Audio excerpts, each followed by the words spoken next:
તો ઓનલાઈન પેમેન્ટના નામે લાખોની છેતરપિંડી કરતો આ કિમિયાગર ઝડપાયો છે.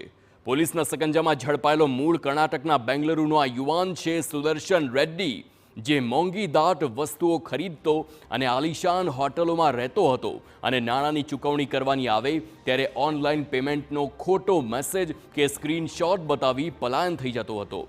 આરોપી સુદર્શને આ મોડસ ઓપરેન્ડીથી દરિયાપુરમાં પણ એક જ્વેલર્સમાંથી 1.5 તોલાની સોનાની ચેન ખરીદી હતી, વસ્ત્રાપુરમાં લેપટોપ ખરીદ્યું હતું અને અમદાવાદના વાડજ વિસ્તારની 2 અલગ અલગ હોટલના સ્વીટ રૂમ બુક કરાવી ચૂકવણી ટાણે તેણે આ જ રીતે છેતરપિંડી કરી હતી. જોકે પોલીસ ફરિયાદ નોંધાઈ અને પોલીસે આરોપીને ઝડપી પાડ્યો. પૂછપરછમાં સામે આવ્યું કે આરોપીએ આ જ રીતે મહારાષ્ટ્ર અને કર્ણાટકમાં પણ છેતરપિંડીને અંજામ આપ્યો છે.